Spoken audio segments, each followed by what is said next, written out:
I find it quite satisfying to hear people on I'm a Celebrity. I've only looked at snippets, I'm afraid. Fred and Sam holding Nigel Farage to account and saying, you are responsible, partly responsible, for the fact that we can't buy things, the red tape that has enveloped us.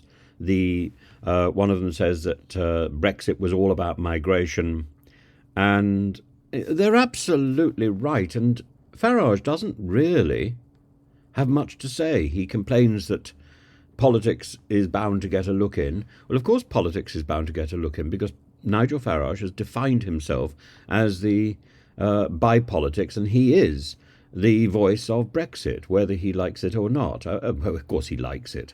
He is the voice of Brexit.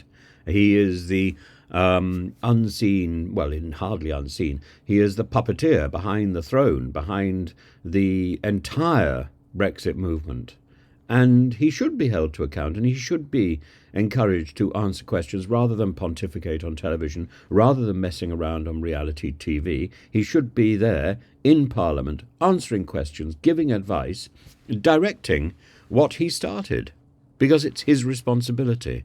And the idea that we think that that he should have a back seat and not be held, not to be held to account for for what he created. And he should know best. He should know what to do now. One of the problems with Brexit from the very beginning, and one of the things that I flagged up from the very beginning, was nobody was talking about what would happen after Brexit. And nobody has been able to articulate clearly the benefits of Brexit, for me anyway. There are various fake benefits which are pointed out by Kerry Badenoch, but again, I can't see those in our pocket. And for all the disappointment I've got in Rishi Sunak, I have to say he's worked incredibly hard over the last year to try to steady the ship of state after the Brexit mess and after Liz Truss's absurd gamble with our economy.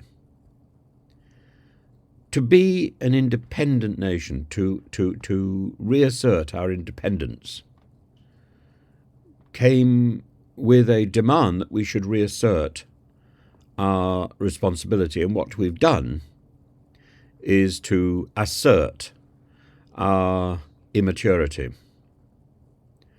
and our failure to prepare and our failure to respect and look after our neighbours and those who reach out to us. And that's manifested itself particularly in the appalling rhetoric over migration. The appalling rhetoric. These people are not to blame.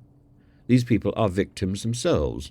And sometimes the language which is used even embraces that fact. These people are victims of appalling smuggling gangs. Appalling.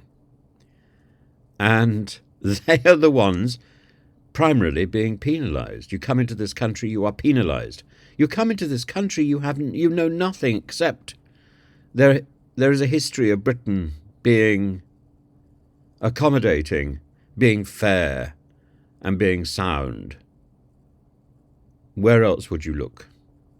Particularly when the only language you have been taught, other than your native language, is English. We have a responsibility, and we've ducked that responsibility, and we've plastered rhetoric over everything. And it doesn't matter whether our posters are fake or true. Incidentally, the issue of the poster came up in I'm a Celebrity, of all these young men.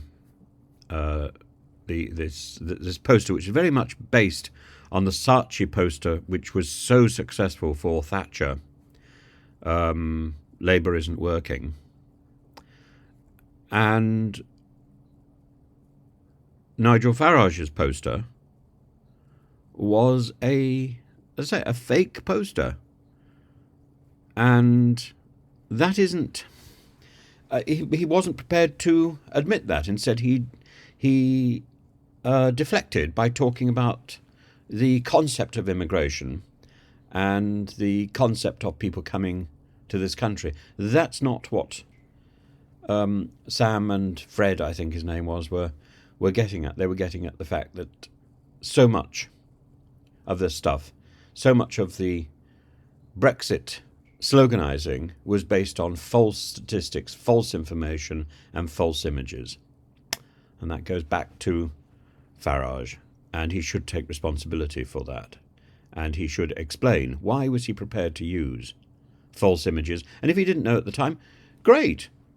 Why does he not admit that now?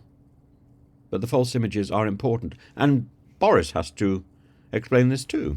Maybe Boris can shrug and say, well, I didn't know. And Farage would say, well, I didn't know. But it would be good to hear that. It would be good to hear that rather than this blustering on about changing the subject and talking about the concept, which is debatable anyway. We want to know about the reality of these fake photos, these fake posters, and why they were ever used. Surely this is the job of advertising standards to get behind this and penalise the people who put up those posters for the fake information. Electoral standards as well. Maybe Ofcom. Ofcom doesn't do anything, does it?